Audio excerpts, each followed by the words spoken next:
Just.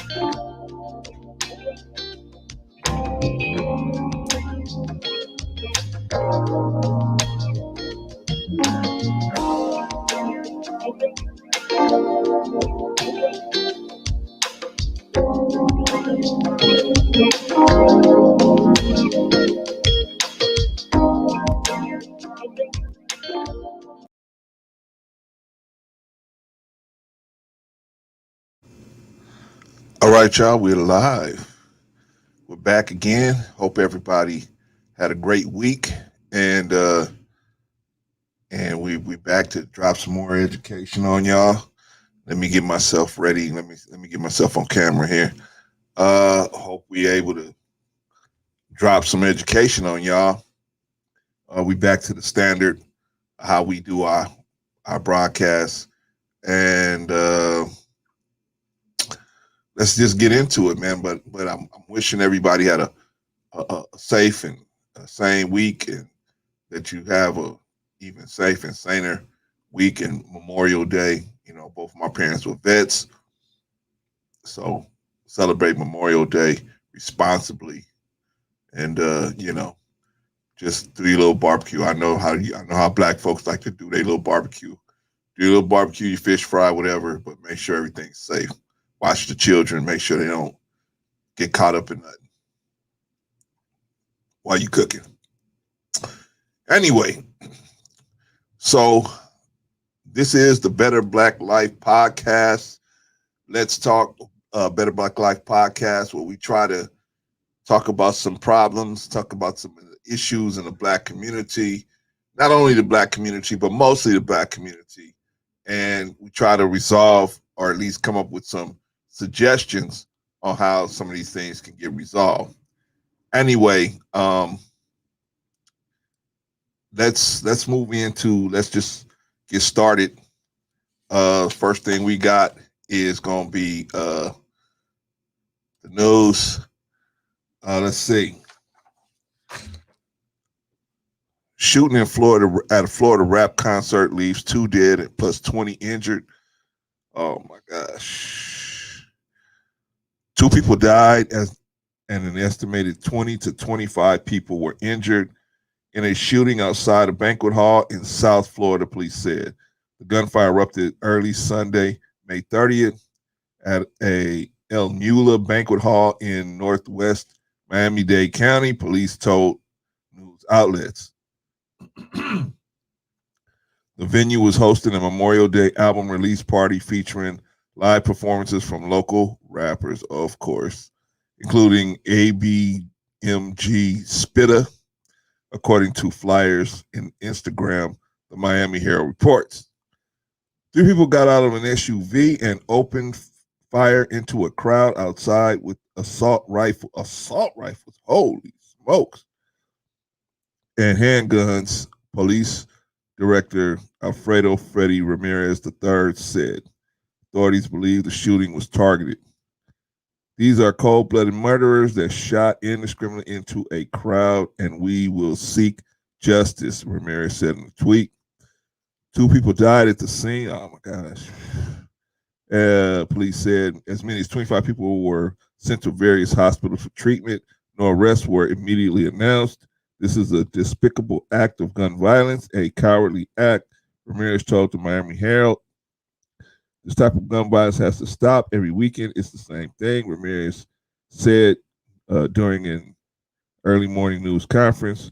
Governor Ron DeSantis commented on the shooting on Twitter.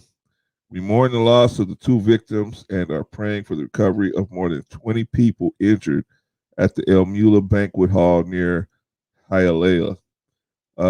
We are working with local authorities to bring to justice the perpetrators. Justice needs to be swift and severe, DeSantis tweeted. Businessman and TV personality Marcus Lemonis, star of The Prophet, took to Twitter to offer a $100,000 reward to help authorities capture the suspects.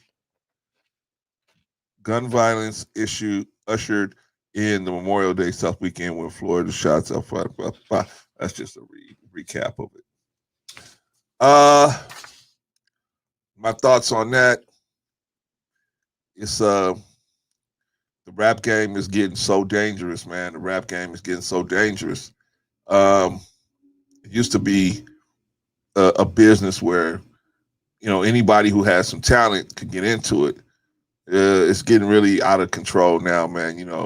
Even if you got talent, it's just so dangerous to get in the middle of it, man. It's just so it's and what's going to end up happening is it's not going to stop, but it's just going to get so dangerous, so violent, man. The rap game is just so violent, and it's only violent towards black people, man. It's only violent toward black and brown people. We're the ones shooting and killing each other, and over nothing. Saying over nothing most of the time. Now, who knows what was behind the scenes on this situation, but most of the time it'd be over nothing.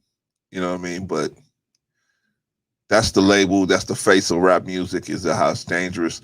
You guys ain't gonna be able to do concerts anywhere. You're probably gonna have to do like you still have to do probably underground concerts, because no venue is gonna insure. Nobody's gonna be able to get insurance to have a rap concert, a live rap concert. It's just gonna be impossible to do business in that genre as far as a live event. It's just, man. I mean, it's just too violent. They had to take it off TV, and then take it off cable. I mean, it's just, I don't know, man. You guys that's in that game, you let me know, man. What can you do? What can you do?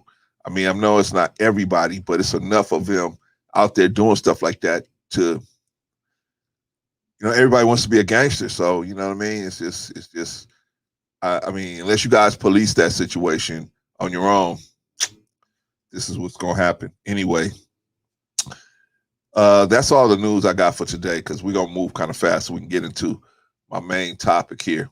Let's get into the hit parade.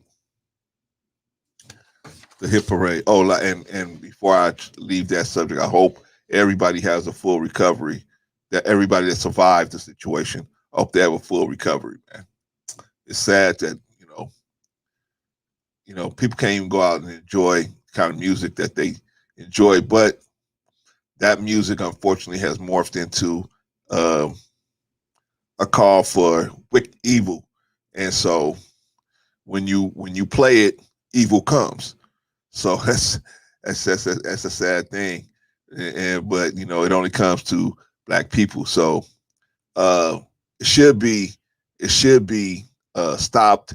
It should be packaged, but like I said before, YouTube,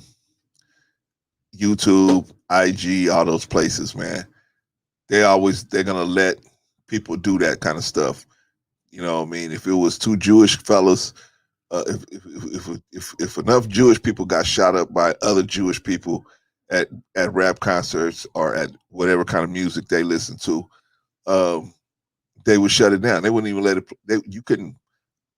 You wouldn't be able to have YouTube pages with Jewish people talking about violence to each other, but at YouTube, you can actually, if you're black, you can have a page talking about how you're going to be as violent as you can be to other black people. And we don't see it. We just don't see it, man. Our eyes are so closed to it. We've been so, what's the word? Domesticated to it. We can't even see that it's way off. Anyway, moving on. I'm at 10 minutes already. Just do it one story. Let's see. Oh, ooh, ooh, ooh, ooh. Uh, ay.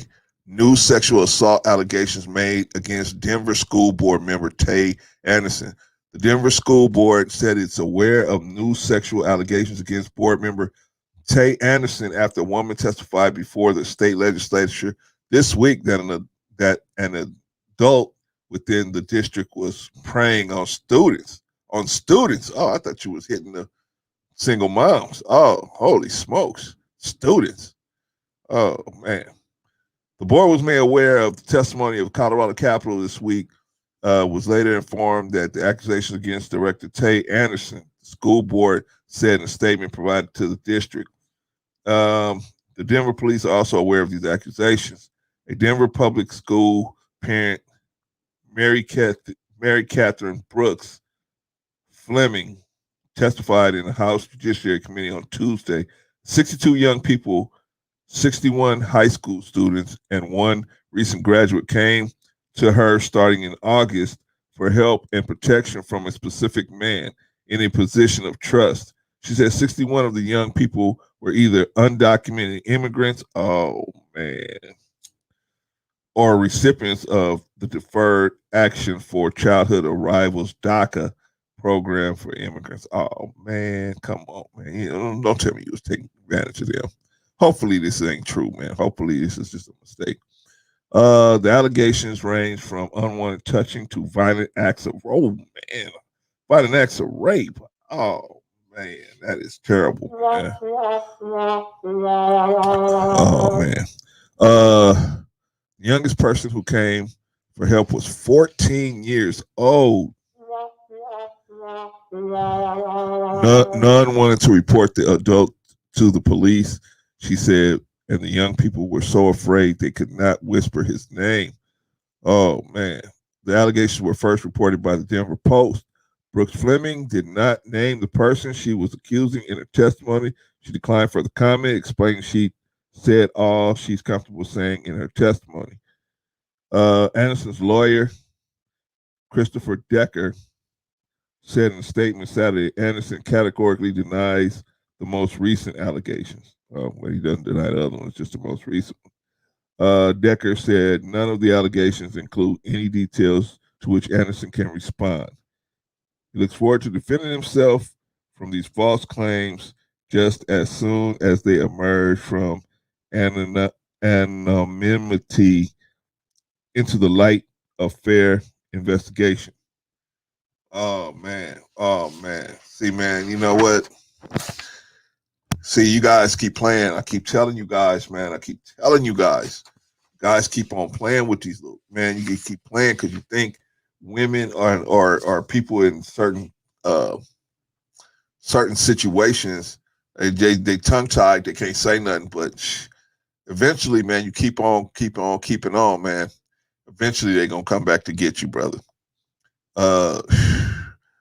Joe Budden, accused of sexual harassment by fellow podcast host Olivia Dope, issues an apology. So, okay, well, let me read the article.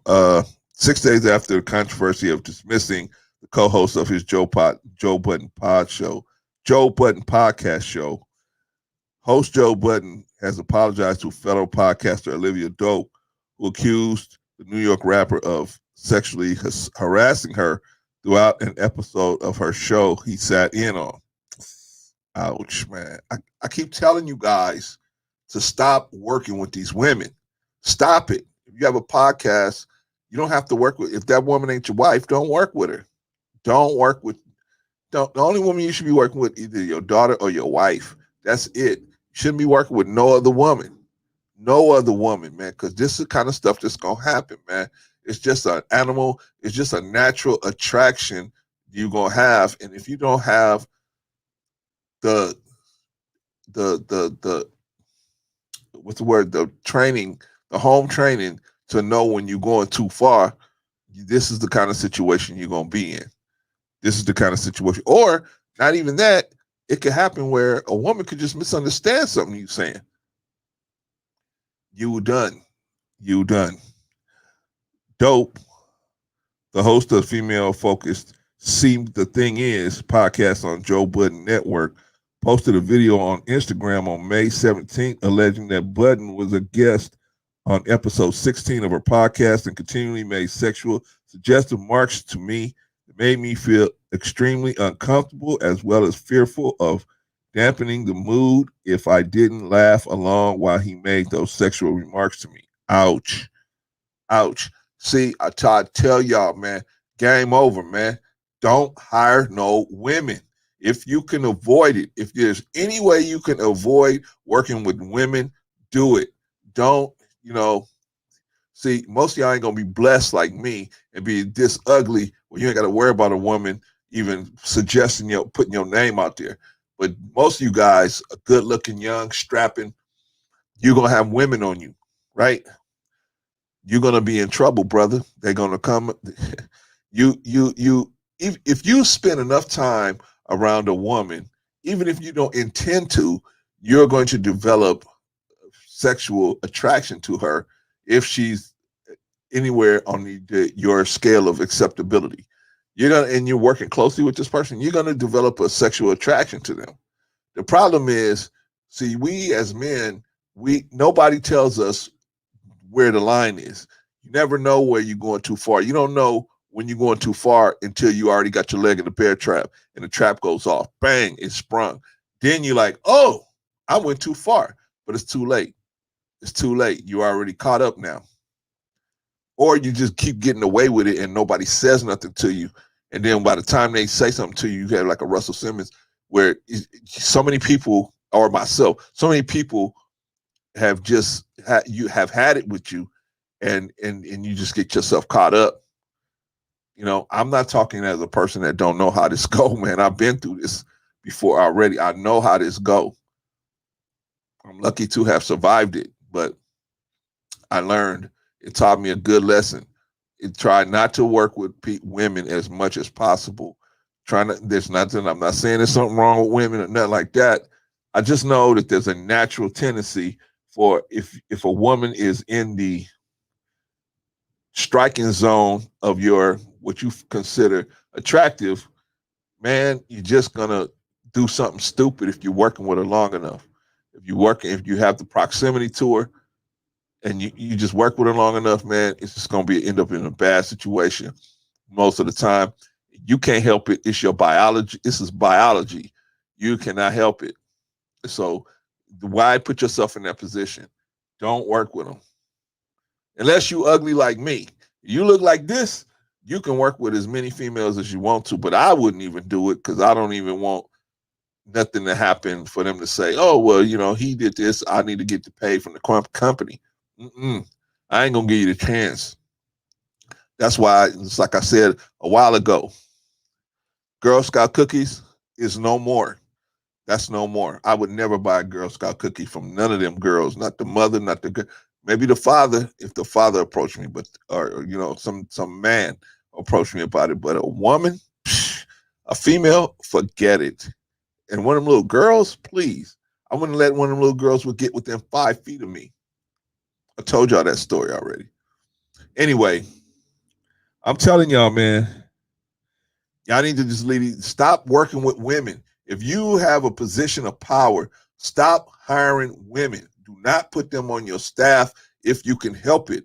Let other women put them on their staff. That way, they can be in a situation where there's nobody to take advantage of. Where they can take advantage of another woman. They cannot take advantage of you because you are simply going to be stuck biologically. And before you know it, you're going to develop some type of attraction to this person. And then it's going to be all bad. You're going to say or do something off color, and it's going to be all bad because you kick in with this person the whole time, and then you never know when you're going over the line. You don't know that they just laughing just to hurry up and get the day over with. You don't know. So here you are out here kicking with them, and then you get caught up. Nah. That's why at least if you do that to a woman off of work, she could say, man, wow, that was, she don't feel like she got a problem with telling you that because it ain't gonna affect her work. But she might think she got a problem if she tell you something.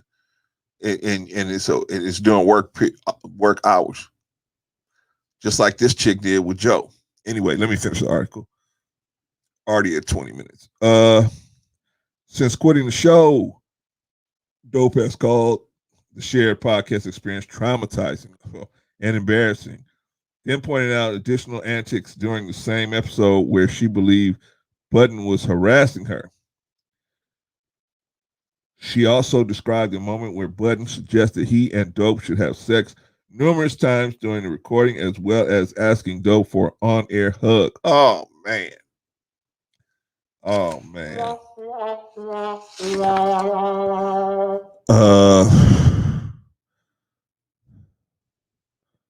Dope later noted that when she eventually saw a video of the hug, Button, she did give him the hug, Button was moving his hips while hugging me. Pope wrote episode 16 of See This Thing Is was the final straw of 3 months on the Joe Budden Network. It took a lot to get to this point to speak up, but the healing begins now. Thank you to all my Olivia Dope supporters until this point and beyond. I told you. You guys that think, oh, the more women, the better. No. The more women, the more problems. The more women, the more problems. You guys think, oh man, if I have 15 different women all around me, then it's probably no. Any one of them 15 could poison you. Any one of those 15 could put a razor blade in your food. Any one of those 15, no. If you can avoid that situation, I would. That's me, but I'm an older guy. I've been through so much, way more than most of you guys ever gonna go through. I survived it. God pulled me up out of it, but you guys are thinking at a level where a woman is currency. I got this many women, so I'm valuable because I got this many women. Wrong. You're not valuable because you got that many women. That's true. Maybe you got the gift of gab or whatever in certain light. Maybe that's true. But as far as actually, I don't see how you could sleep knowing that many women have that much jealousy running around you. But anyway, hey man, that's me. What do I know? I'm just a fool guy picked up yesterday, dusted off, and put in front of a microphone, try to help somebody who would want to listen. Praise be to Allah. Anyway, let's move on. That's the Joe Budden podcast. Man, I'm sorry for you, man. I hope that situation works out, but I hope you learned something, Joe Budden. I don't want to do that story. Let's maybe. Yeah, let me do this story real quick. California mayor resigns after sexual assault allegation by TV star Farrah Abraham. A Northern California mayor announced his resignation after several women lodged sexual assault allegations against him, including reality TV star Farrah Abraham. I keep telling y'all, man, leave these women alone, especially when you working, man. You in a work capacity. Don't invite them to your hotel room. Don't go to dinner with them. Don't go to lunch with them. Don't do nothing with them, man. Don't do nothing with them. But I got to get this pussy. Okay. You're going to be the one. You're going to be like in Shaka Zulu, man. You're going to be impaled on in front of the village, man. You're going to be impaled because you're going to be a warning to other people. Don't do this. Take it from an idiot like me that did all of that stuff, man. And it went so, I was lucky that most of it didn't go bad, but some of it did, man. And some of the stuff I did almost cost me my life. So I'm saying this now as a reformed idiot. You got to not do stuff like that. Taking a woman to lunch that's not your wife, that's not, that you don't know her family. Some of us, I had coworkers that I knew. we had been to each other's homes, and you know, I knew their family. That was that was another situation.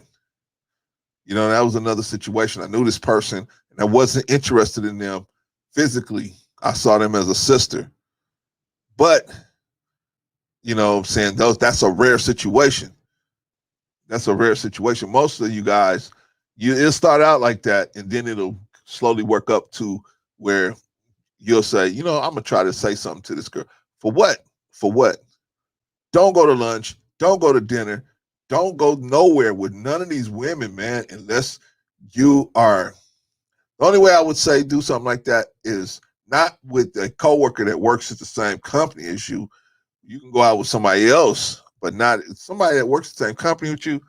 That's just a bad situation, especially in the same building. Bad situation, bro. Don't do it. Hey, but what do I know, man? What do I know?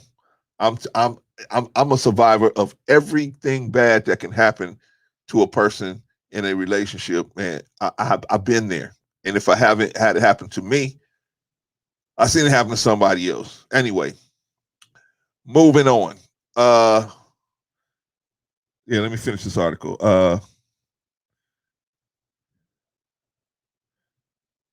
Yeah, I have always. This is a quote. I have always and will always maintain that I did not engage in any non-consensual sexual acts with any woman, Fopoli said in a statement. Oh boy. Oh boy. Not good, dude. Not good. Uh Abraham, a social media influencer and reality TV star, alleged Fopoli, 31, sexually assaulted her in Palm Beach, Florida in March. But the mayor said the timeline of her story didn't line up. I recently learned that a woman in Palm Beach is accusing me of non-sexual acts, while non-consensual acts. While I was visiting there in March of this year, she made her allegations after she learned of the April 8, 2021 San Francisco Chronicle story. I have no doubt she is making these allegations in an attempt to leverage the situation to her advantage, Lopez said. Abraham is the ninth woman accuse Felipe of sexual misconduct. The Sonoma County Sheriff's Office has been investigating these claims, which is also how the department learned of the alleged Palm Beach incident. I've been telling you guys, and I've been telling you guys, leave these women alone. No, man, I got to get many women as I can. Okay. All right. Okay. All right. You just jealous because you can't get, man, please. I done things y'all can't even spell. Don't even, you talking to the wrong person, bro. I was an addict, bro. I done did more things than a little bit. So I'm not jealous of nothing you've done. You ain't done nothing that you're talking to the wrong person as far as jealousy is concerned. I just had to learn the hard way. I was spinning my wheels. I was just spinning my wheels, just like you spinning your wheels. I got to have all these women. I have one woman, and I have one more, and I'll have one more. And you think that you're some kind of way a good, you know, like you're more valuable because you have all these women in your world. Not really. Not really. Not in my book. You know what I'm saying? So, but I try to tell y'all, see, y'all go out here and y'all see, this ain't gonna be the average brother. The average brother gonna go out here and try to have 2 or 3 women on the same job, at the same office, you know, on the same floor. That's the kind of dumb stuff we do, man. So we gotta stop that, man. First of all, you know, just don't. Hey, you want to go out, go to lunch with us? We're going to lunch. A group of girls, and they ask you, "Can you go to lunch?" No, I don't want to go to lunch with you. Hell no. I'm gonna buy you lunch. I remember I had a buddy that got transferred from working in the field with us to working in the office with all these women.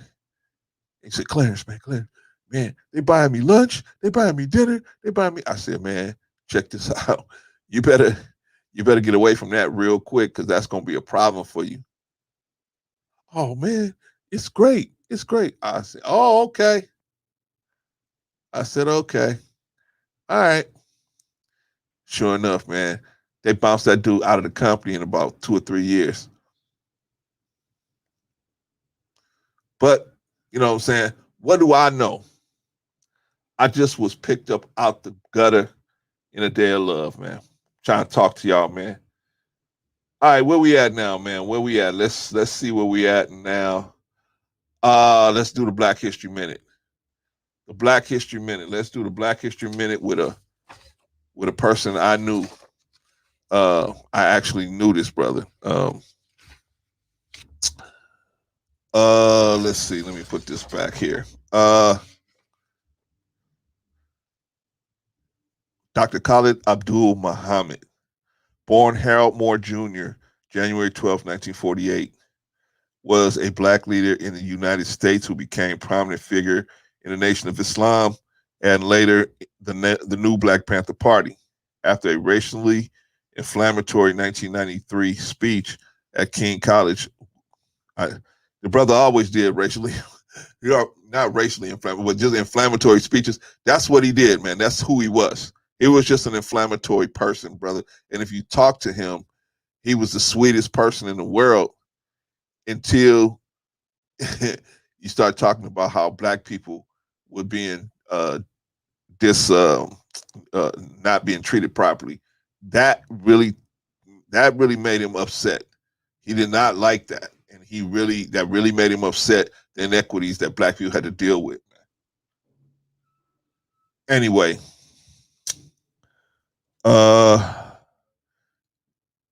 Mr. Muhammad was condemned and removed from his position. He was not condemned. He was removed from his position in the Nation of Islam by Louis Farrakhan. And we all know why that happened, to save his life. But he was too blind to see that at the time. Anyway, he was also censured by both houses of the United States Congress. What does that mean? Oh, okay. Yeah, I'm censured. Wasn't it? Okay. Whatever. Anyway, after being removed from the Nation of Islam, he was never removed from the Nation of Islam. He was removed from his post. This is, I guess, what I'm reading is not correct. See, I know because I was there. So I was there at the time. So I know exactly what happened. He was never removed from the Nation of Islam. He was removed from his post. He decided to walk away from the nation because he wasn't put back on that post. He severed. After being Nation of Islam, he served as national chairman of the New Black Panther Party until his death in 2001 from a brain aneurysm. Very suspicious. Very suspicious. Despite the controversy that followed him, he was strong and unapologetic in support of black independence and stated personal practice of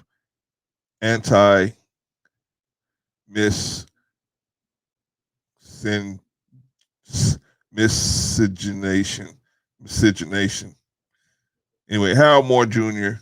was raised by his aunt, Carrie Moore Vaughn, in Houston, Texas, where he attended Bruce Elementary School, Smith Junior High School, and all-black Phyllis Wheatley High School. After graduating high school, Moore went to Dillard University in Louisiana, where he was known as Harold Vaughn, to pursue a degree in theological studies.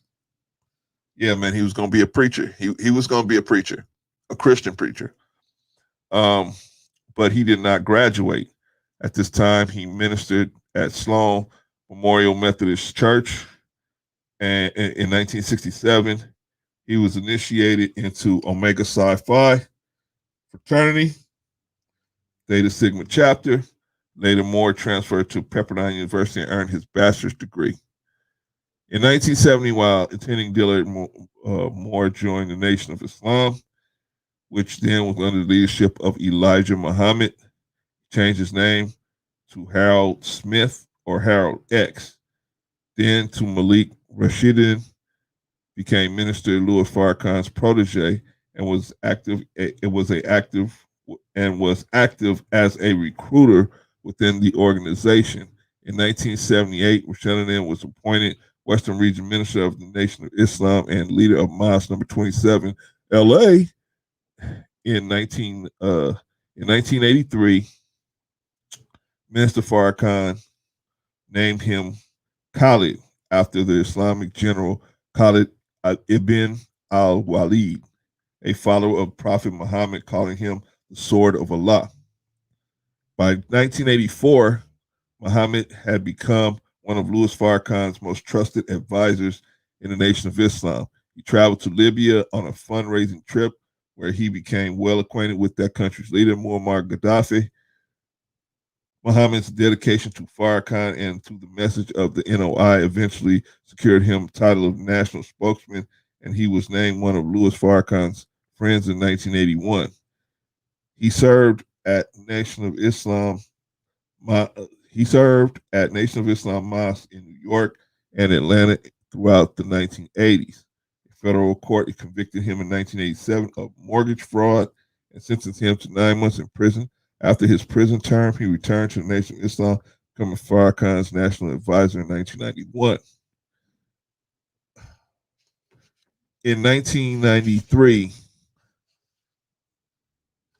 let me see, I'm going to do all of this stuff. Okay, in 1993, Muhammad gave a speech at King College in Union Township, New Jersey, in which Muhammad referred to Jews as bloodsuckers of the black community, labeled the Pope a no-good cracker, and advocated the murder of any and all white South Africans who would not leave the nation, subject to a warning period of 24 hours. He did not advocate that. He said that that was an option on the table for them to do if they're doing with the same thing in Israel to the Palestinians. So anyway, that was the context of what he was saying. Anyway, the United States Senate and United States House of Representatives both voted overwhelmingly supported resolutions condemning the speech. Farrakhan responded by publicly repudiating Muhammad's speech. No, he did not. He repudiated the stuff that he said that wasn't true. Of course, everything that Dr. Khalid said was true. However, Minister Farrakhan specified that he opposed the tone of Muhammad's speech while acknowledging the truths in it. Despite this, Muhammad's remarks also resulted in not only Congressional Black Caucus members distancing themselves from the Nation of Islam, but CBC Chairman Kwesi Muffe ending his once promising working relationship with the Nation of Islam as well. In 1993, Mfume announced a covenant between the Nation of Islam and CBC members to work together on straightening black community after he had visited invited Farrakhan to address the Black Caucus annual legislative conference. Okay, so I can talk to you about Dr. Khalid Abdul Muhammad, and those of us that really cared about him, we addressed him as Dr. Khalid. We didn't call him Khalid or brother. We called him brother, but we called him Dr. Khalid. Anyway, he was a good brother, fire starter. What I always liked about Dr. Khalid is that whenever he did a lecture, he always told you the book, the author, the page number, and where on the page you would find the reference that he was referencing. I mean, he was very thorough. He was a very thorough young man, and he was just, man, dynamite. I spent about 2 years off and on with Dr. Khalid, and he was just a strong man. I didn't always agree with him. I didn't always agree with him, man, because sometimes, and I'm not gonna say some of the stuff he used to say, man, behind closed doors, man. He said some crazy stuff sometimes, and he did some crazy stuff sometimes, man. But he was a good brother, man. He was a very good brother at heart. You know what I mean? He was just like any other man, man. He was trying to figure out his life and what where he was going with his life, man. You know what I mean? And he still wanted to see black people do better, but he was still at the same time. That's what we as black men got to do a lot of times. We got to figure out, okay, where are we going with our life? And then, how we can still improve our lives, but at the same time, keep staying this fight and keep doing things for this fight for our people, man. So, my hats off to his family. I remember one time when he brought his son into the mosque. I'm not gonna say his name because he changed his name, so he must don't want to be associated with his dad. But he brought his son in, and somebody was bringing him up, and he was telling his son, "Hey, you hear what that man said about your daddy? He was, and it was all good, man. You know what I mean? He was he was definitely a fire starter. Like he called himself a fire starter. He would go out and start fires. You know what I'm saying? And Minister Farrakhan would have to come in and straighten out the fire, put the fire out, and give, in other words, give a more detailed explanation to the things that Dr. Khaled was saying. But anyway, Dr. Khaled, man, salute to you, man. He was a good brother, man. You know what I mean? And if you ever needed something and you never needed somebody and you called him, he would be there. He would be there. I don't care who you are. He would be there. He would be there. So good brother. We miss him so much, man. And he was actually trying to come back into the nation, man. And unfortunately, man, it didn't work out. But I don't have all the details about that. I got some speculations, but I just feel like, man, given a little longer time, it would have happened. But same thing with Malcolm. Malcolm was trying to come back too. Given a little more time, it probably would have happened. Anyway, that's your Black History Minute. But hey, don't just take my word for it. Go look it up for yourself. Dig that. Okay, moving right along. Let's do what we're gonna do now. Let's do your money. Let's do the job of the week. Job of the week is a physician assistant. Physician assistant, the median salary is $112,000 a year. This assistant diagnose illnesses, develop and carry out treatment plans, assist in surgeries, perform procedures, and guide patients. Their work is very similar to general internist or doctor, but most states, PA must collaborate with a licensed physician or surgeon to practice. Jeffrey Katz, a former president of American Academy of Physician Assistants, says, I diagnose and treat patients' illnesses and diseases and counsel them on their path to wellness. Often the physician or surgeon supervision is more like collaboration, but there are certain archaic regulations that make life for physician assistant and their patients difficult. To give a real life example of these arbitrary regulations, in my practice, I can write a patient prescription for morphine. Katz explains. However, by law, I cannot prescribe my diabetic patients diabetic shoes. Often the stress comes when PAs are not able to practice the full extent of their training, education, and ability. Physicians and assistants are expected to continue to be an important part of providing healthcare services as they can be trained more quickly than physicians, but can provide some of the same services. Bureau of Labor Statistics projects 31.3% of employment growth for physician assistants between 2019 and 2029. In that period, an estimated 39,000 jobs should open up. So you can go out there and study to be a physician's assistant, and that way you can get some jobs out there. You can get you a job and take care of your family, put some money away. Like Elijah Muhammad said, the steal away program, you steal away, you put a little bit of the money that you're getting off your job, put it away so that you can invest it in some business or invest it in something to provide yourself with other than just one source of income, and then be able to build yourself up to where, enough of us build ourselves up, we can put some money together and start buying up some of this real estate, buying up some of these tech companies, start investing in some businesses that are needed. Anyway, moving on. Let's get into the lead topic. We're here already, man. We made good time, man. Okay, so I got a question for you guys. Am I my brother's keeper or sister's keeper? Am I my brother or my sister's keeper? Am I?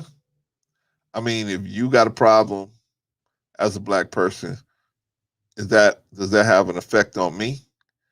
If I have a problem as a black person, does it have an effect on you? And and here's the main question. Should I, if I see you with a problem, should I try and help you? That's the issue. That's the that's the question.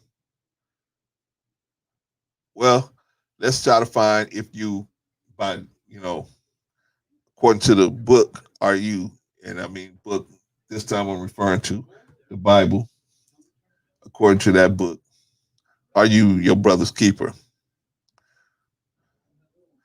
Genesis 4, chapter 4, verse 1 through 13.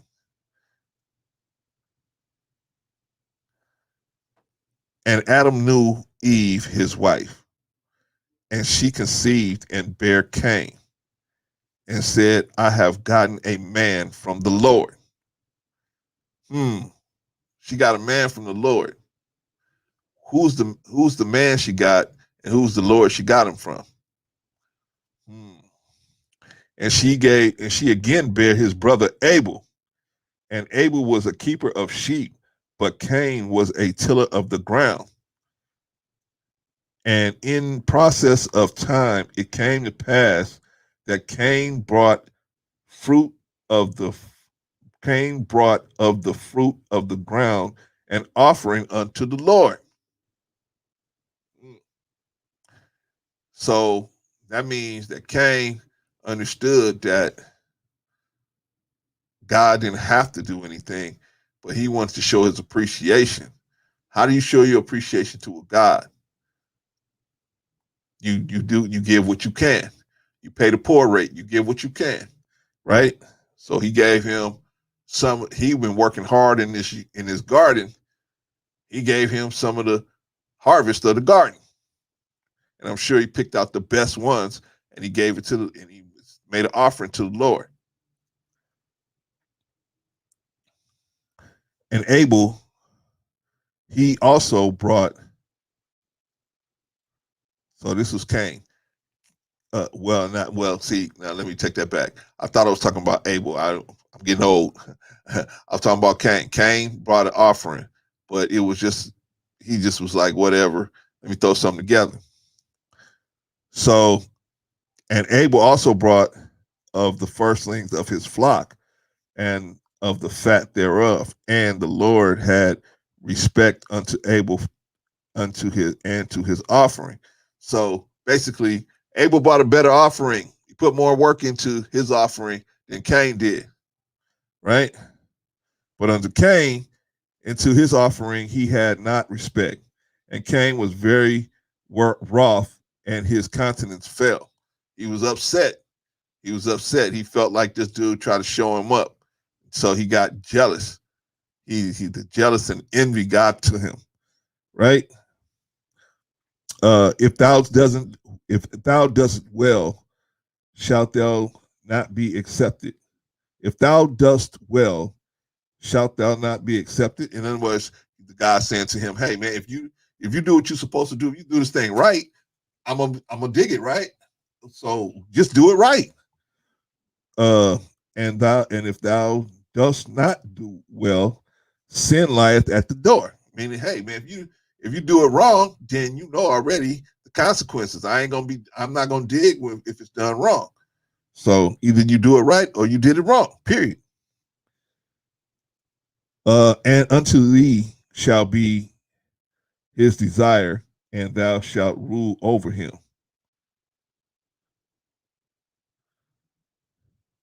And Cain talked with Abel his brother, and it came to pass when they were in the field that Cain rose up against Abel his brother and slew. He killed him. He killed him.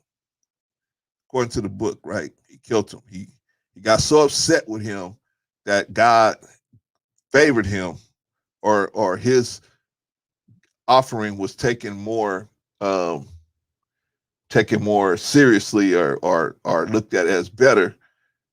They made him so jealous and so angry and envious, man. He took over him and he killed his brother.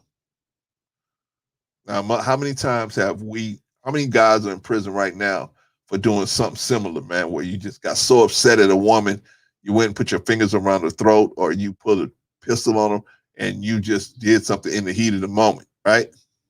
That's what Cain did, right? And the Lord said unto Cain, where is Abel thy brother? Okay? They brothers, these are blood brothers, right? So God is asking him, hey man, where's your brother? I really wanted to see what he was up to. I wanted to talk to him. And Cain, said, I know not. Well, that was the first lie, right? He knew exactly where he was. He was right where he killed him at, right? But he lied. That's the first lie he told. He said, am I my brother's keeper? In other words, am I supposed to be, running behind him everything he do? You know what I mean? If he must have ran into a problem out there, but I'm not, I ain't responsible for him. So that's our topic today. Am I my brother's keeper? But I'm gonna finish this little article here. And the Lord said, what hast thou done? The voice of thy brother's blood crieth unto me from the ground. So he's like, I know this boy is dead because he would have been around here by now. I would have found him. I would have ran into him. It ain't too much that he could get into. So if he ain't around here now, the way he does me, I know he would always take care of me and do me right. And him not being here, I already know something happened to him. But Cain thought God was stupid, right? Anyway, that's a lot of us. A lot of us, we think people are stupid. Our parents, or coworkers or whatever, we think they're stupid. We tell them a bunch of garbage after we do something stupid. Anyway, last verse. And now thou art cursed from the earth, which hath opened her mouth to receive thy brother's blood from thy hand. So basically, he told him, hey man, if you don't want to keep up with your brother, you don't want to help your brother, then you're going to be cursed. How does that relate to us? How does that relate to us? Okay. Most of us, I'm talking about us black people, most of us, we out here, man, and we like I've been going back and forth with somebody on one of my videos, and this person keeps, coming at me with how bad the manosphere. I'm not even a part of the manosphere, but they come at me like, they're coming at me like they want me to go charging into the manosphere, right? This person, I don't know. I think it's a woman, but it could be a man. I don't know. But they trying to put a battery in my back to go in against the manosphere. And I'm telling them, if you got a problem with the manosphere, why don't you sit down, write out your points, get the necessary information that backs up your point, and then go start a channel and run at them. If you really that upset over what they're saying, get you a channel, make you a channel. This person, this is what makes me think she's a woman. Every time I tell them, hey, you need to start your channel, they keep putting it back. They saying, hey, you redirecting this thing. I'm telling you, these are bad people. Talking about the manosphere, these are bad people, and I'm like, okay, so they bad people. If that's how you feel, that's how you feel. I'm not redirecting nothing. I'm telling you, if you feel like they are bad people, get in the fight. But don't tell me they bad people, and then when I tell you, okay, well, this is what you need to do, you waiting on me to do it. No, you do it. You do it. Well, see, most of the time that's women. Women, and then so when I said to her or that person, I said, hey, you need to go and start your channel and get your information together, line your ducks up, and go after them. If you think they're that bad of a people. And this person said to me, well, I'm running all these businesses, so I can't. So I said, well, maybe you ought to wait until you got time to do that before you complain. Because if you're complaining and complaining and complaining, you look kind of stupid complaining about something. And then You know what I'm saying? You're not willing to put no work in to deal with it. But I can't never, man. Sometimes, man, you see people, man, you can't just, something you can't do. You can't do it. You just can't make them understand that, hey, you need to go do something. I'm not going to let you put a battery in my back. I'm 50 something years old. I done been through that already. I could see somebody trying to put a battery in my back already. I'm not finna go out there and fight your fight. I'm out here fighting. I'm out here fighting everybody. I'm trying to put together a whole new thinking program for young black men where they're not constantly thinking about pussy all the time and looking at that as an accomplishment in life, some type of way that they got more than one woman. That's some type of accomplishment for them. You can have as many women as you want. An accomplishment is what you're doing for the people, what you're doing to uplift the people, what you're doing to uplift our people. Am I my brother's keeper? Of course I am my brother's keeper. I'm my brother's keeper. We all should be the good Samaritan to each other. Remember the good Samaritan? The good Samaritan.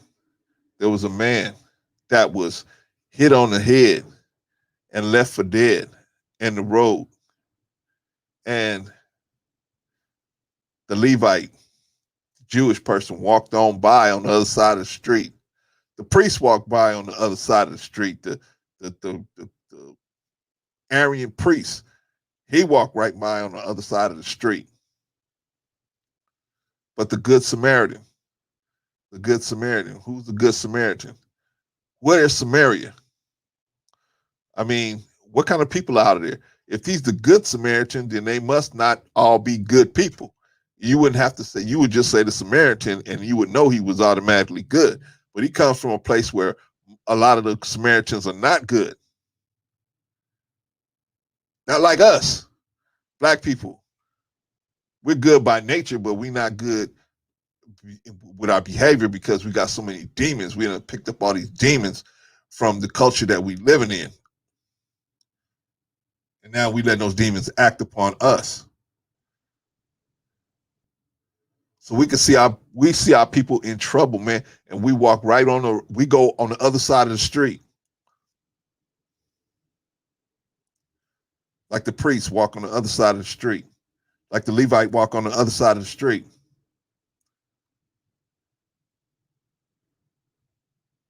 But those of us that are good Samaritans, we good Samaritans, or we're going to call us good Americans. We try to help our brothers. We try to help our sisters. And sometimes we got to say something to them that's not fun for them to hear. Hey, you need to lose weight. If you don't lose weight, you are this close to being in kidney disease. You're this close to diabetes, heart disease, heart failure, lung failure, kidney failure, liver failure.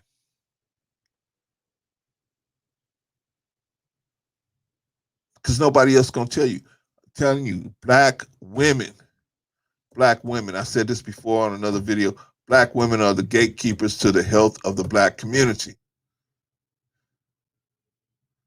They're the gatekeepers. But if your gatekeepers are taking you to McDonald's 4 times a week, or some other similar type of quote unquote restaurant, how are we gonna we're giving each other bad food, and that's why we dying so young. I knew a lady that died at 33 years old from stomach cancer. All this lady did was eat out. That's all she did was eat out. The poor sister, man.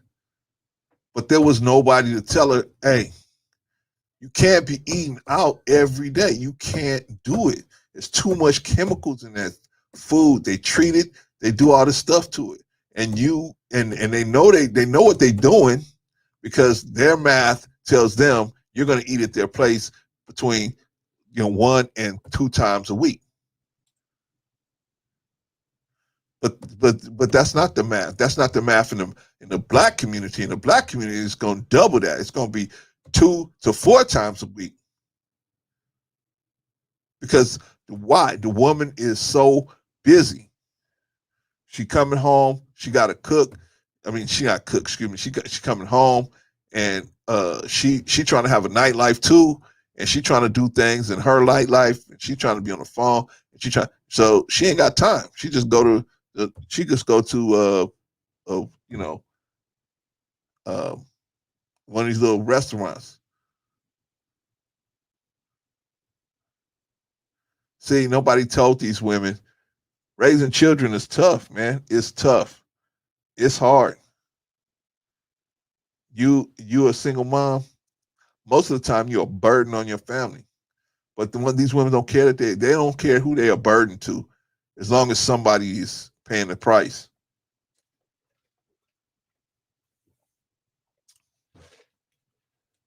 Long as somebody out there is paying the price. But that ain't that to me. I don't think I think they would rather be able to take care of themselves. But see, here's the thing. Nobody tells them. Nobody tells them what they need to hear. We got people like Derek Jackson and that company and that ilk would tell women, hey, you're a queen. You don't need to change nothing. They're all working together. Them, Derek Jackson, and the like, the U.S. government, they're all working together telling you, hey, black women are, like I said before, black women are the only women that the government will make a big $1 million campaign to tell them, you okay being fat. You okay being unhealthy. You okay. You this close to kidney disease, cancer, and all that. You could. You good. Now, why would they do that? Who's behind that? I'm gonna step out there and say, of course, the fast food industry. These people got money in the fast food companies. And who is the most important person in that ecosystem? It is the black woman is at the top of that ecosystem. Without the black woman, the fast food place would shut down. They would just shut down. If the black woman, just imagine this. If you could get every black woman in America to say, I'm not going to go to a fast food joint for the next 30 days. They'd put McDonald's out of business. They put Burger King. They put all these different places. Let alone these little fish markets and chicken shacks that are not owned by us. They don't give us. They don't let none of us work there. They don't do nothing but just take money out of the community and invest it in their own. And I don't blame them if they find people like us that's dumb enough to give them that money and watch them walk out with a big hefty bag full of money out of the community. What can you say? But black women are so important to the livelihood of the fast food industry. Yet nobody will address that. No, not nobody, but not too many people going to address that. It used to be a time, brothers and sisters, where we ate dinner together. We sat down to the table and we ate dinner together. But that was when the father was in the house. Father was in the house. Everybody sat down at the table. We all debriefed each other. We all talked and found out what was going on, and we communicated with each other. Now look at us, man. One person eating in one part of the house, another person eating in another person's house. We eating different meals, different things. There's nobody is every man for himself, right? Especially in these houses with these single moms. Man, they you know some of them got 3 or 4 children. They're all over the road, man. They just say, shoot, let me just go to McDonald's and just get them something. because I don't got time. I'm tired, right? But where's this getting us? Where's this getting us? See, I want us to be together. I do. I want us to be together as much as possible. You know what I mean? I know that some black women are just going to be with other races of dudes. That's cool. Some black dudes are just going to be with other races of women. That's cool. But for the most part, we should be together. We should. But it's a thinking process. It's a thinking process.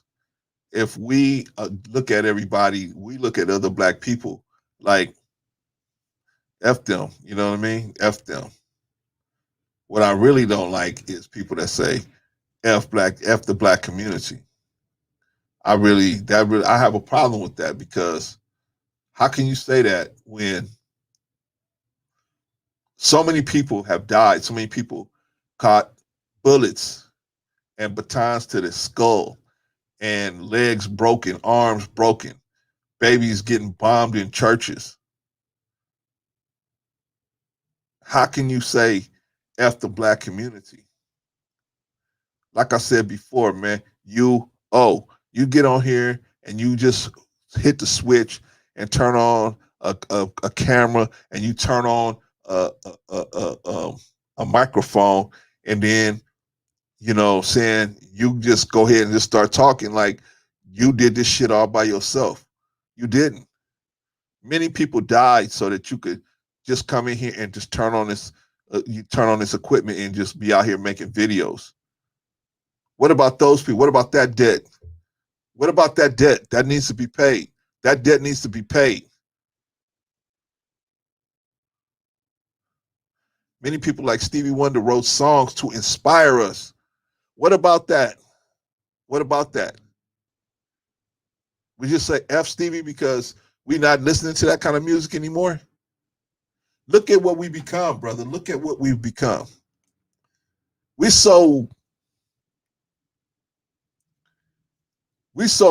so much vanity, brother, that we won't even accept the responsibility of taking this situation and doing something about it. This is our responsibility as black men, not black women, not black children. It's our responsibility as black men. And it's get in where you fit in. I can't have no prison ministry. I ain't been to prison, so I can't have, what I look like going out to having a prison ministry. I mean, I could kick it off, but really, a prison ministry is probably going to be more successful if a dude that's been through what they've been through is talking to them. So that ain't my lane. That ain't my lane. I'm an addict. I'm a recovering addict. So I know what it's like to be crazy, man, where you don't even, good sense don't even make sense to you. That's my lane. I can talk to people about making bad decisions and surviving it and getting, man, I was supposed to be dead. 4 or 5 car wrecks, chronic kidney disease. I was supposed to have been dead. But here I am. Here I am.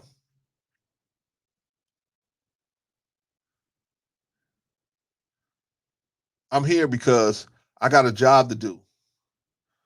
I got to talk to you, black man. I got to talk to you. I got to get you right.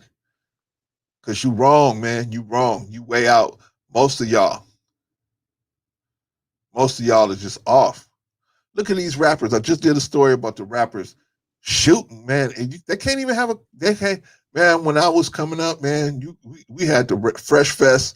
Everybody could go out to the Fresh Fest. Most what's going to happen is you was going to be boxing with somebody. Man, now these dudes bringing automatic weapons to something like that, man. Think about automatic weapons. That is crazy, man. That's like Colombia or something, man. That's crazy. But it's happening right here in America. And the enemies of God don't even have to get their hands dirty no more. They can do it all by remote control, by controlling the media and these record companies and letting them put out music or quote unquote music that makes it okay to be violent with black people. I know nobody don't want to hear what I got to say. Black men especially don't want to hear what I got to say. Rather see me sitting here and amening and ball jocking the other guys that's out here talking about black women. I talk about black women too. You know what I mean? I do my time on black women. But I know I got enough sense to know that the black community ain't gonna change not a second unless it's black men. And how black men could change it is by adopting some different philosophies. You have let the rap industry and the television industry promote uh, counterintelligence to our children. And no, we got to stop that. The black man is absolutely the only thing that's going to change. But you don't think you your brother's keeper. You're looking at every other black man saying, that dude's a sucker, but I get pussy, so I get money and pussy, so I'm some kind of way more important than this person. What is money? What is pussy? Those things are not things that can. The money can help us, but how you get the money is very important. How you get the pussy is very important. How you get it is very important. The how makes a difference. The how makes a difference. If you stealing from other people, then getting money you ain't getting money. You stealing money. That's a whole different conversation than getting money. If you raping women, getting pussy, that's a whole nother conversation than getting pussy. So the how matters. The how matters. What about your brother? Black man, what about your brother you see down there laying on the street? Or just the average brother out there in the street. How can you say F the black community? Or I ain't gonna help them niggas, F them. Ain't nothing but a bunch of niggas and hoes and F them. You playing right, you playing your role. Your role was to do that. The enemies of God want you to be like that. Don't you see it? Don't you see it, black man? You playing your position. He don't want you never to unify with your people. Not even try. Oh, but man, see, we tried to unify and it didn't work. How many times do you think the white man tried to take America? It took him about 200 years before he actually got it under control. Come on, man. So you think, oh man, see, if it don't work the first time, I put a video out, it don't go viral. Oh, I can't. This YouTube business ain't gonna work for me. No, man, no. You got to keep on. You got to keep at it. You got to keep at it. Look at me. I'm out here, 13 subscribers. I'm spitting so much game, but nobody don't want to hear it. They want to hear black woman, she's a bitch. The black woman is the reason why the black community is falling apart. It's falling and it can't get up. No other men, and no other race will say that about their women. The Asians will not let their women be in that position. The Caucasian definitely ain't gonna let no women tell him what to do. And the Latino brothers definitely not letting no women telling them what to do. If they community have a problem, the men get together. The men get together and move out. They let the women vote and complain about it, but the women, the men get together and make a move. The black communities is the only place where most of the time men don't move, but the men will come out and say, "This black women," or they'll see a man. And I don't agree with everything Dr. Umar said, but I mean, at least he had a good idea.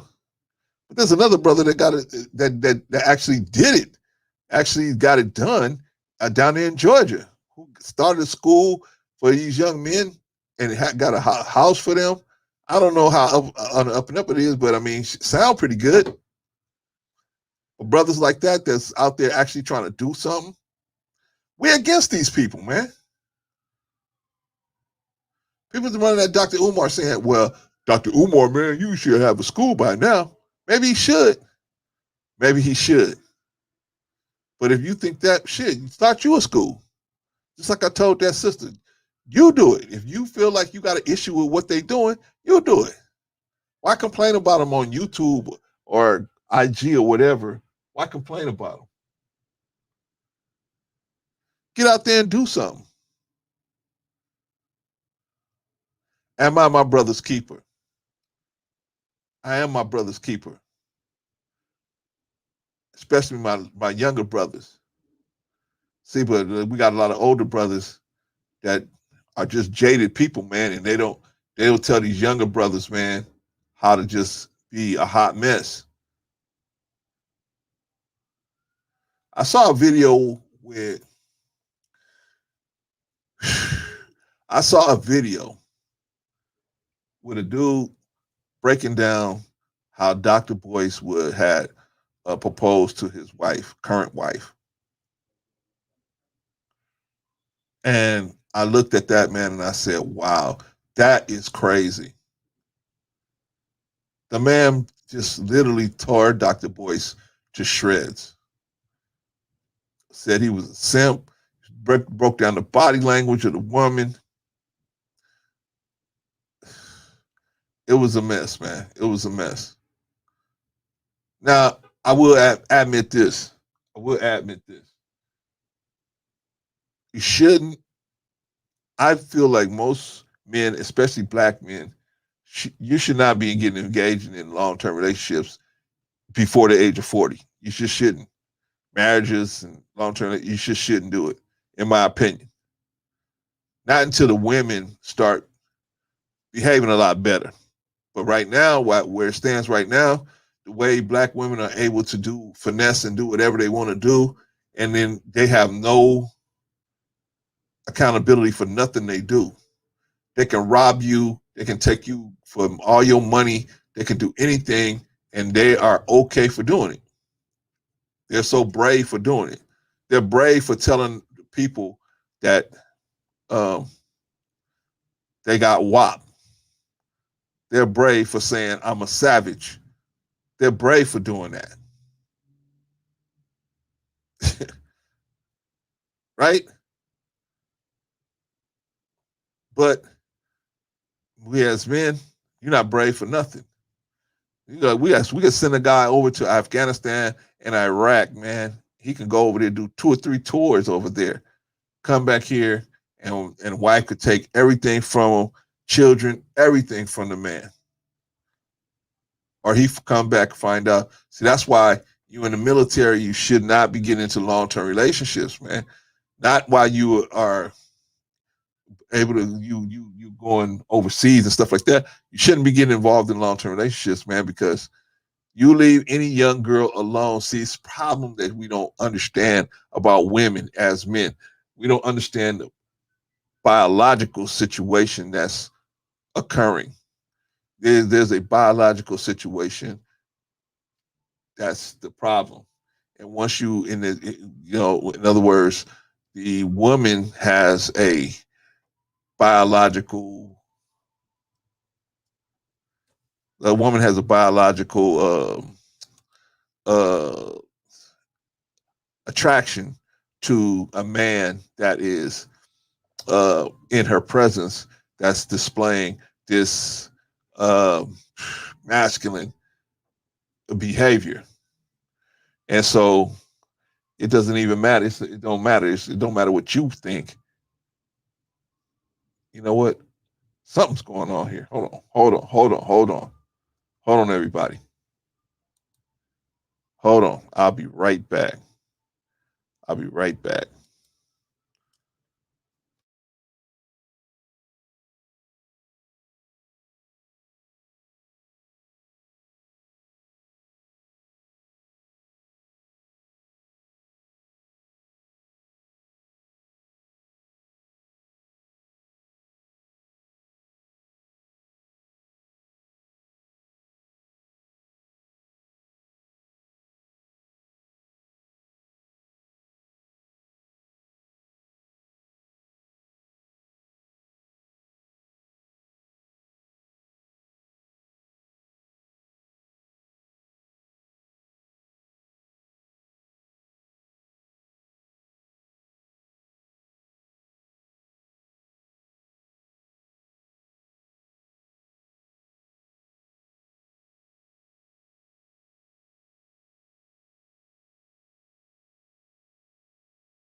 All right, we back.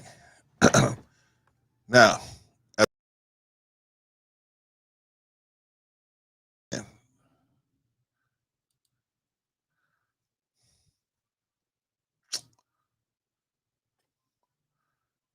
we need to be more together.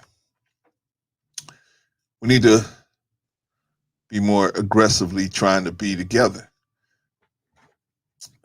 Now, am I my brother's keeper? I am my brother's keeper. The question is, what do you want? What do you want to do? And who you not being? See, this is what I don't like is when our people will do something like this. F the black community. See, boss, I'm with you. It's to show white people that we with them. You know what I mean? I'm with you. I hate them just like you hate them. You know what I mean? I'm not with them just like you not with them. You see, boss, I'm doing just like you what you want me to do. I'm a good nigga. See, I'm a good nigga. You know, but in reality, are you? Maybe you are. Maybe you are. But I don't want to be, man. I want to be good to God's people, man. And if that means I got to be, tell the truth on some people, man, I got to tell the truth on some people. If somebody hadn't told the truth on me, I would never have changed into the kind of person that I really wanted to be, which was a good person. I didn't want to be no evil type of person, man, but that's the person that I had let myself get into being. I don't want to be that kind of person. But how you not gonna be that kind of person when you can't see yourself? You look like you're a zombie walking around, man. And that's what we are for our people, man. We zombies, man. We don't address none of these issues. We so backwards. But because we always waiting on the white media to tell us what to do. So because the white media accepts crazy ass dudes on saying rap music, because as long as they're saying they're they are espousing violence to other black people, it's okay. They will promote that. Like I said, do you think YouTube will be having channels where Asians were putting out records about doing damage, doing harm to Asians? No, it's illegal to even do it now because they have a Asian protection bill. You can't even do it. But look at you, brother. As long as they got you doing it, they got their hands behind their back, and they can have you out there, push you out there to do it. They push somebody like Megan Thee Stallion, and no, I don't know this sister, man. So I'm not talking about her personally. I'm just talking about her professional situation. I mean, they push you out there, brother. What can you do? What can she do? Here's they advance her $2 million. Here, yo, you about to put a song out? Here's $2 million. Go do it. What's she gonna say? No. If Megan Thee Stallion put out a song talking about, hey, black women, we need to be better with our bodies. We need to be better with it. They would go crazy. They want her to be as wicked of a woman as possible. I'm not saying she's wicked personally, but I'm saying that's definitely the image that people want her to have. And now she's trapped in that. The posters is trapped. Even if she don't want to do it, she got to do it because too many people depending on her to be that person. And unfortunately, your daughters, some of us got grandchildren. Our grandbabies is listening to this stuff. And they think they got to be like that, man. They think they got to be like that. It's a sad situation, man. Well, what you doing, black man? What you doing? Like I said, old boy talking about Dr. Boyce and broke down what he was wearing, what she was wearing, how she was looking at him, how she was, her body language with him, his body language.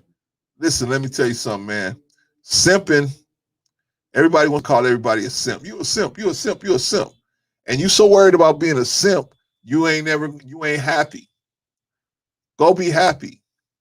No, don't let nobody take advantage of you. I'm not telling you to go be in a relationship and let people take advantage of you. What I'm saying is that doesn't mean you have to go out here and if you don't want to be in a serious relationship, don't. I don't think any man should be in a serious relationship before the age of 40 because you're not ready mentally to be in all the kind of things you got, especially a monogamous situation. You ain't ready for a monogamous situation until you're about 40 years old, maybe 45 for some of you guys, where you finally said, you know what? Really, is all them having all those women really worth it? Well, you got to try and get away from 3 or 4 different women as opposed to you got one wife. All you got to do is be like, hey, I'm going to go play some basketball. And you just got to deal with her. But you don't know, you not knowing, man. You thinking, hey,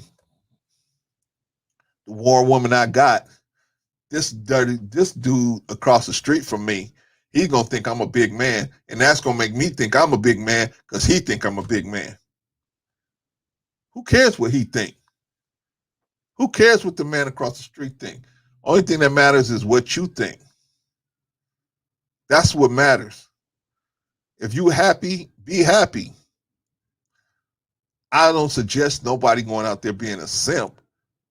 I don't suggest that.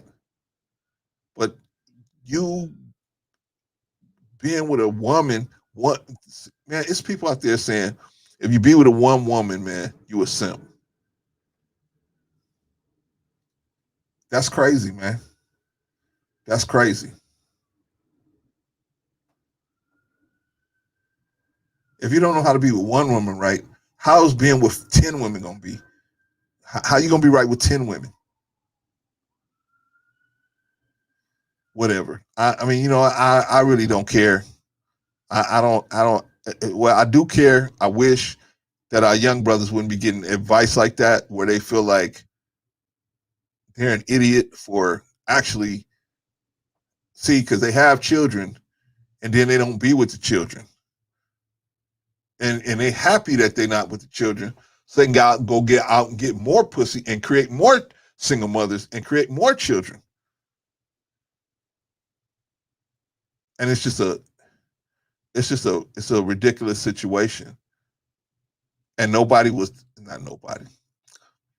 We won't as a group, as men, we won't as a group say, hey, brother, come on, what you doing? But why? Why should the brother worry about it, right? Because he might have 10 children. Now he'll come out here and say, "Oh, I take care of all my children." Nigga, stop. Unless you got an NBA contract and an NFL contract, how you taking care of 10 children? Stop, man. Stop. So you can talk that stuff to these young dudes, man, and they ain't never lived in a house with their own children, and they never paid for them and all that. You can run that game on them. Can't run the game on cats like me who been there, bro. I already know. I already know. Shit, man. We barely kept our head above water, taking care of 3 boys, let alone I can't even imagine 10. And I'm not in the house. I was in the house. I made sure I would be in the house. I can't even imagine if I wasn't in the house. That probably that the expense that they were probably would have tripled if I wasn't in the house. Plus, I have my own expenses of my own residence. But most of us that's out of the house, we happy that we ain't got the children with us so that we can run around smashing a bunch of other women. We don't really know what's really important. We've been told that smashing women, that's the important part of life. Smashing women. Having a woman have a baby from you, and then you say, okay, I did my job here. I'm going to move on. I gave you this gift. I'm going to move on. Hold on, brother. Wait a minute. Before you move on, if you put that baby on her, then you should be paying for it, right? Huh? I mean, why should I pay for you to go out there and have sex with all these different women and drop all these babies everywhere? Why should my taxes go to pay for that? You should be paying for it.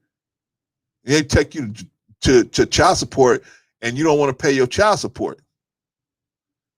You don't want to pay your child support. Well, who the hell is supposed to take care of these children? I guess the government, right? Some magic, you know, deadbeat dad fund is supposed to just somehow take care of these children, right? You got 9 or 10 children out here, and some deadbeat dad fund is supposed to just government deadbeat dad fund just supposed to magically take care of these children, right? And how dare she ask you for some money to take care of them? I know that black women could ask you, not only black women, but women in general, they can ask you for, they can be outrageous sometimes when it comes to child support. They can. I understand that.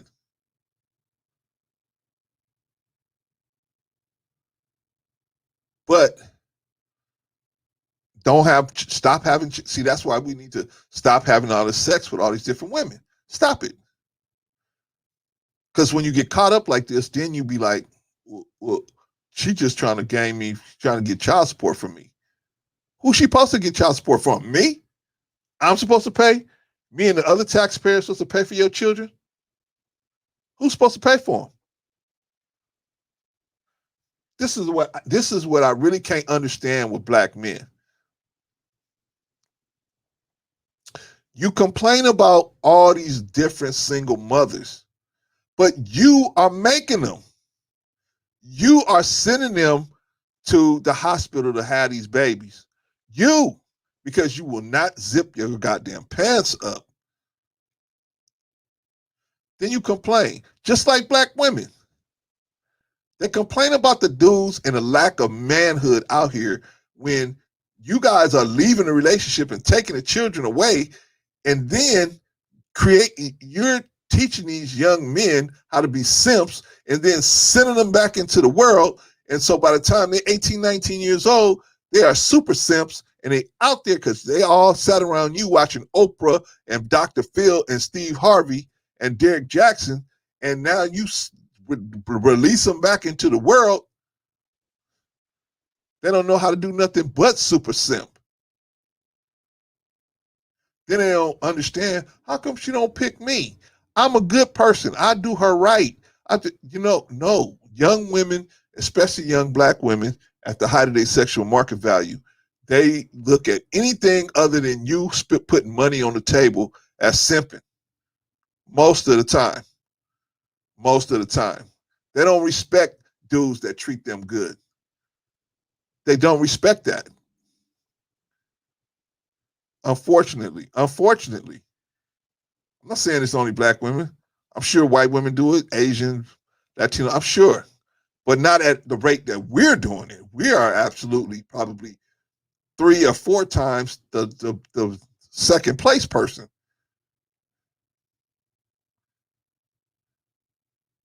But what are we doing about it? We still out here putting out music that promotes this kind of lifestyle, that promotes this violent, super sexualized lifestyle. But we go after people like Kevin Samuels. You are doing something that Kevin Samuels. You're doing something to you're doing something against women.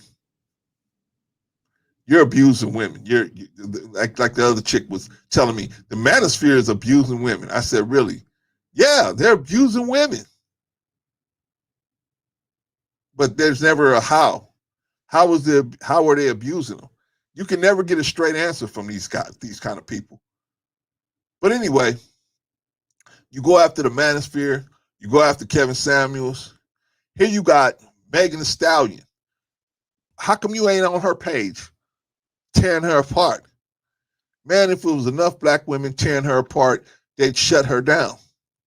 If it was enough black women tearing Cardi B apart, they'd shut her down. But y'all let them skate right on by. You have to go after Kevin Samuels, a guy that's not even putting no images out there. He ain't even putting images out there.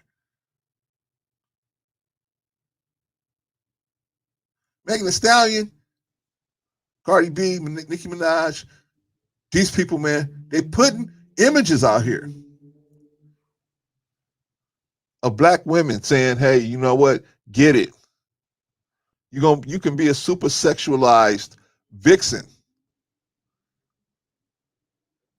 And the world should accept you. The world is going to accept you because they think you a hoe anyway. Black woman, they think you a hoe anyway. That's why Regis Philbin grabbed Nicki Minaj's ass on live TV.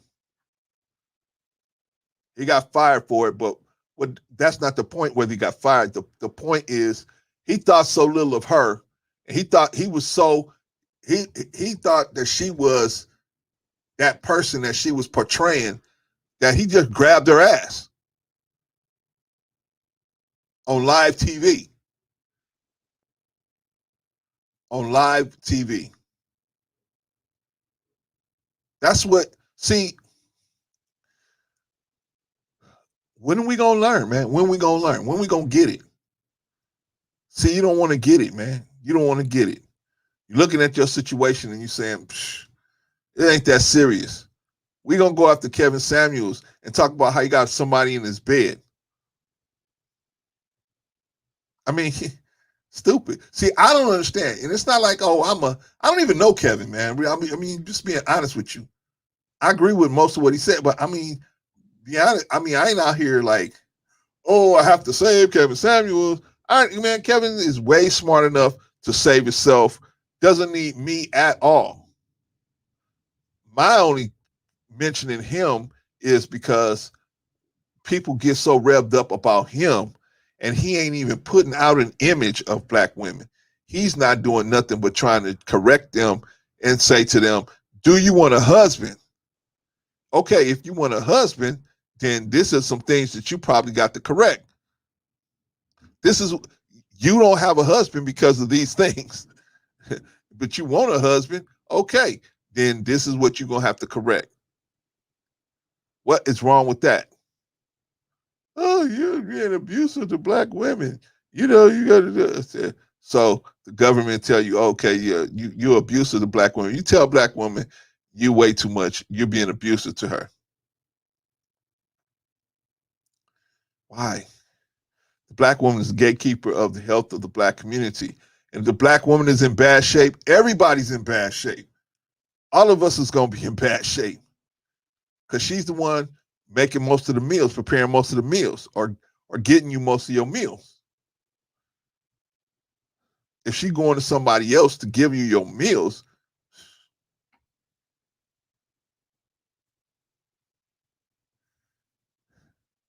She going to these fast food places, man. These fast food places putting a little bit of everything in their food to preserve it, to make it not get so dark, to make it not be so to affect the flavor.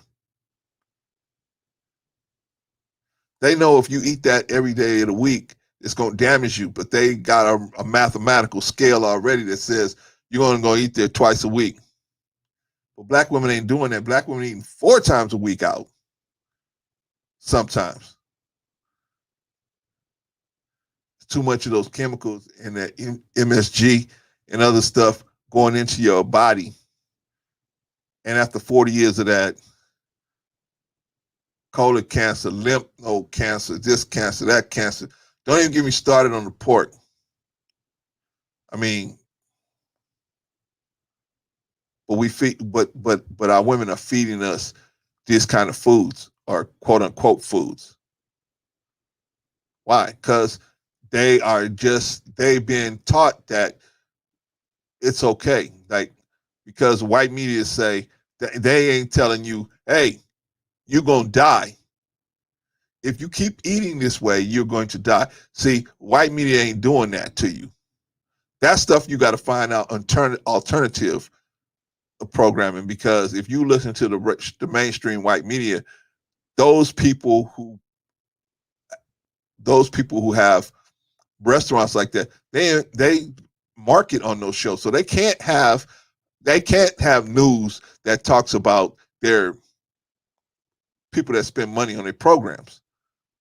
You see, this is a fiscal decision that they're making here.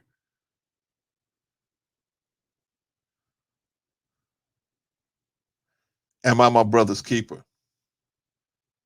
Yes. Whether I want to be my brother's keeper or not, I am my brother's keeper. Now, how do I be my brother's keeper? Do I got to go out here and march everywhere? No, you don't have to go out and march nowhere, because Dr. Claude Anderson proved that does not do anything except make a few black people, it's a little money grab for a few black people. But as far as the masses of black people, that ain't going to work. What's going to work is you right there in your house. You got people right there in your house. You need to eat with them. You need to pray with them. Pray. Yes, pray. And I'm not saying you got to be a Muslim, you got to be a Christian, you got to be a Jew. You be whatever you feel is going to work for you. Hebrew. You be whatever you feel going to work for you. If being a Hebrew gonna work for you, be a Hebrew. If being a Muslim gonna work for you, be a Muslim. If being a Christian or a Jew is gonna work for you, do that. The point is, you need to bring your family. We need to get these family ties. We need to close them off. Reason why this world can take advantage of our children, shoot us down in the streets, is because we don't have these family ties. We don't have these family ties. You know, there was a time in America, man, where black people, we had a community, man. We had a community. And, you know, we looked out for each other. Now the enemy has put out this music, man, this music that they pump up. They promote. And then you got channels like Vlad TV and No Jumper, where they promote these little beefs between rappers. They promote this stuff. They will give them shine. If they got the more violent situations they got, they'll bring them on. And the poor young brothers and sisters, they don't even understand. They're playing right into the devil's hands. Devil don't want to see you reconnecting with your brothers. Devil don't want to see that. They want you constantly with this chaos of understanding that doesn't make no sense. It's like I said, here you got Megan Thee Stallion, Cardi B, and the like, City Girls, whatever, the like. They are leading your children, your little girls, down to hell. They telling the whole world black women ain't nothing but bitches and whores. And you got a problem with Kevin Samuels. You got a problem with the black manosphere. I just don't get it. I don't get it. If you got that much gusto to go after Kevin Samuels or the black manosphere, why ain't you got the gusto to go after Nicki Minaj? You ain't got the gusto to go after Megan Thee Stallion or Cardi B. You ain't got the gusto to go after them.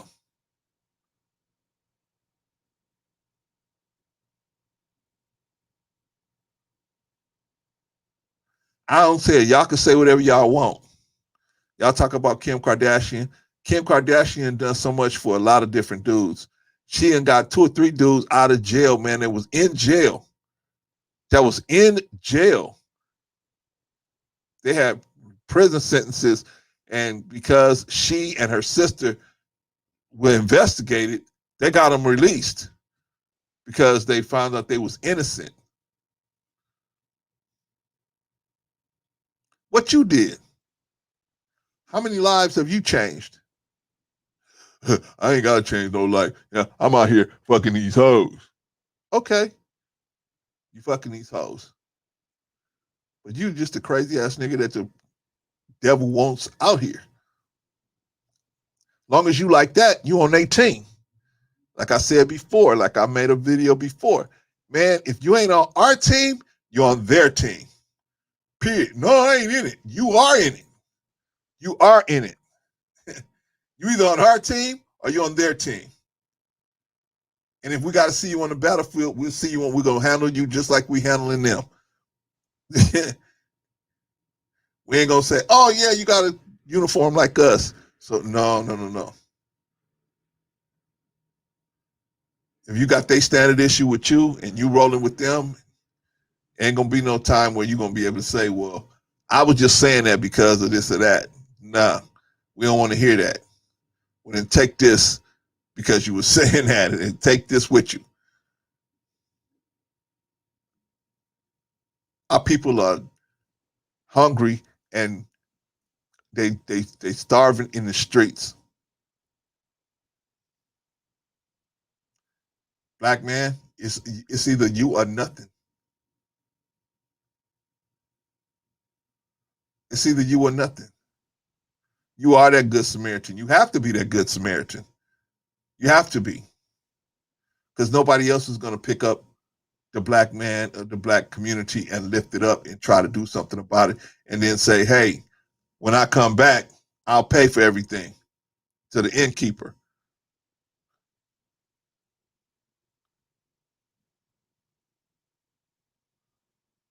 But see, this government of America got you so caught up in the fact that, oh, I don't have no responsibility. You owe. You owe. You owe. You out here and you got a job and you able to fend for yourself, you owe.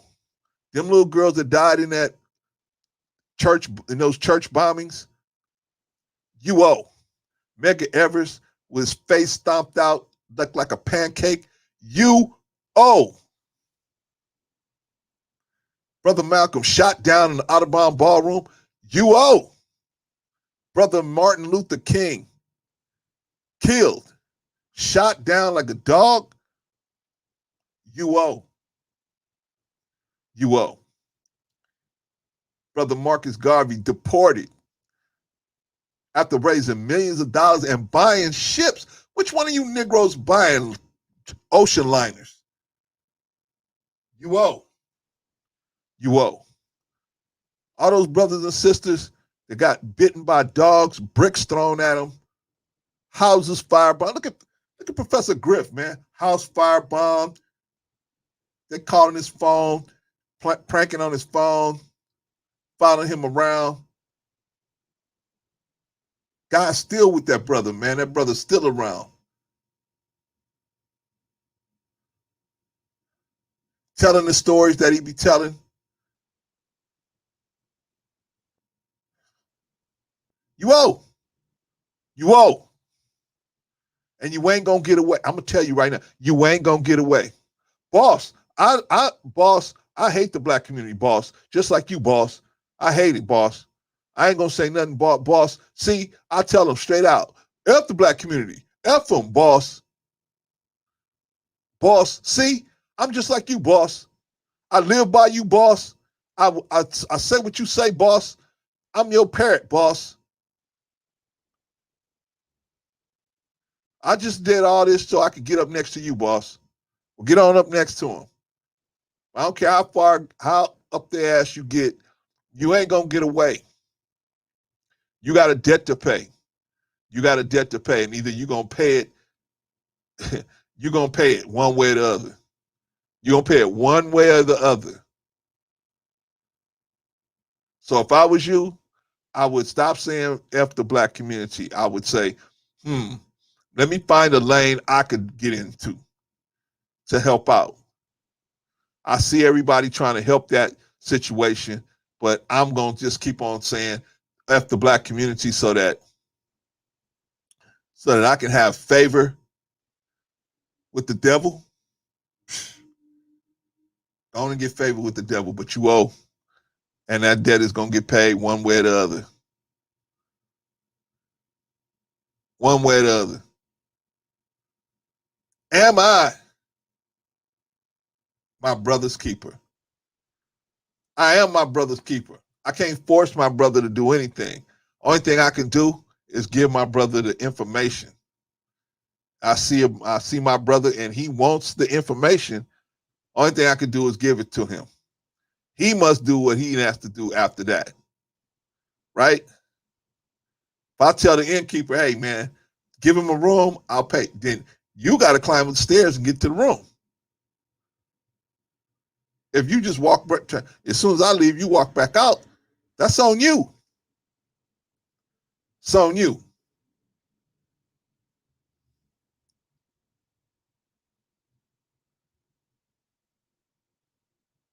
We got a very childish look at the things as far as the out of black community is concerned.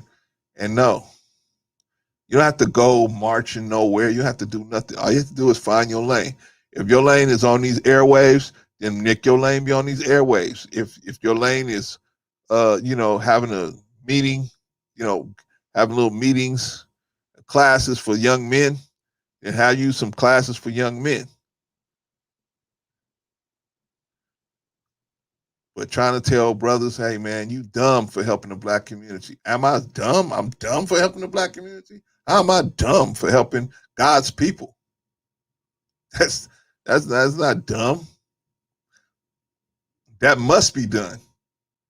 That must be done. We can't escape that.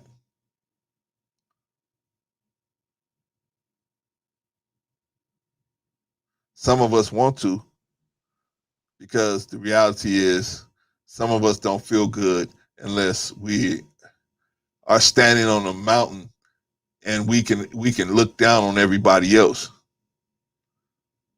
Well, that ain't me. I'm just your brother trying to help you. I was taught well how to just be a brother. I ain't trying to be the big man on campus. I let whoever wants to be the big man on campus be the big man on campus. I play my position. That's what I do. I play my position.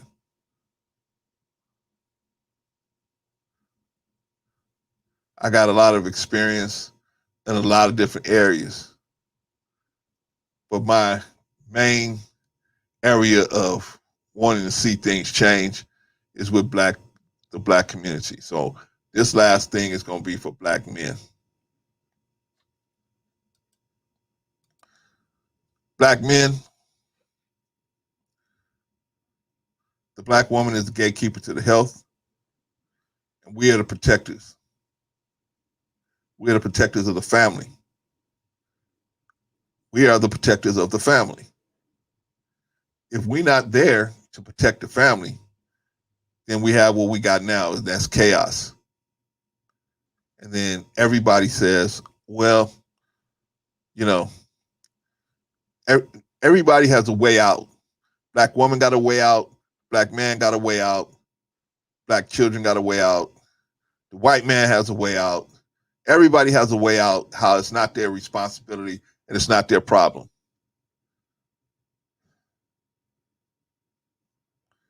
But the reality is, it's only one person that absolutely cannot run away from it, and that is the black man. Look, if there's a problem in the white community, the white man don't come down to the black neighborhood and say, hey, we need help over here. Can you guys start a program to help us? They don't keep come looking for you. The white men get together and they say, hey, we got this issue. We got to deal with it. This is what we're going to do. A lot of times they won't even let the white woman in the door. They won't even let her in the door, man. She can't even, by the time she get done voting, they're already moving out. But here in the black community, man, the black women are waiting on the black men. The black men are waiting on the black women. It's crazy. Man, we can get these black women straightened up overnight if we just come together and say, you know what, we're going to do this. This is what we're going to do. But we might fail, so we fail. We get up and we try again. We get up and we try again. They burned down Tulsa, the Black Wall Street in Tulsa. Them people didn't just leave it. They had to leave that area, but they built it up again. They built up again. In today's world, man, we don't have to comply with the devilishment, and it was what we doing. We make all kind of excuses why we can't come together, and then we want to pass the blame around to everybody else. If you talk to black, it depends on who you talk to. If you talk to white people will say it's black people in general. If you talk to black men, they'll say it's white women and black. They'll say it's black women and white people, white men. If you talk to black women, they'll say it's white men and black men.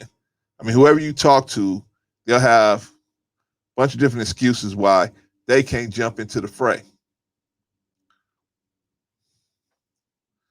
I'm not really concerned about anybody but black men. I don't expect anything to happen but from black men. And we got to raise a whole new generation, bro. We got to raise a whole new generation. The generation we got now, most of them are gone. They're gone. Why? Because nobody stepped in there to stop the music, they call it a culture. It's not a culture, it's a death tour. It's a death tour. You're right, it is a culture because it's a cult. It's a cult. The hip hop industry is a cult. And they pray to these wicked Pied Pipers, and they serve them. They serve the ideology of the wicked Pied Pipers. But the cold part about it is, you won't have a place like YouTube will shut them people down. Why? Because we ain't out there telling these people, hey, this is not, no, we should not be promoting this. If it's going to be promoting this, then first of all, you got to be age appropriate. It's got to be age appropriate. Second of all, you got to have a disclaimer on there. This is for entertainment purposes only.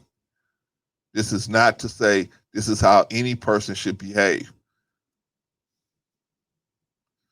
We ain't got none of that on there, man. You think they would have, I'm telling you, man, you think they would have, find me where they have white artists, male or female, talking about having sex, the way blacks do. And they leave it on there. It's just, but that's what I'm saying. This is the hypocrisy of this situation. Anyway, that's my final thoughts on that. I think we as black men, we need to come together. We need to have unity. And that's the only way that's going to work, is to have this unity. And remember, brother, you owe, I owe, we all owe. Just because you could come and turn on a camera and a webcam, That don't mean you don't owe. You owe. Somebody died so you could do that. Somebody died. Somebody got hit in the head with a brick.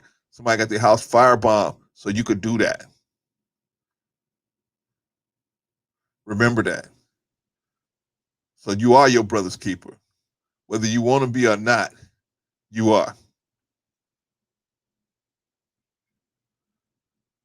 Anyway, we had 2 hours.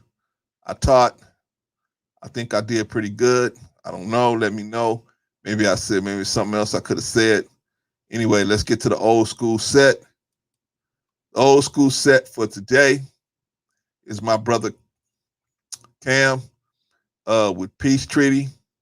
That's a good song. You know, go look it up, and it has a meaning behind it, talking about how gangs, especially on the West Coast, you know, had a peace treaty, and you know, and we need to do something. We need to do more things like that. All right. Okay. That being said, I think it was a good stream. Thank you, God, for letting us have a good stream, and hope everybody who is able to hear my voice, their health improves, their lives improve, and we come into unified building. All right. Peace.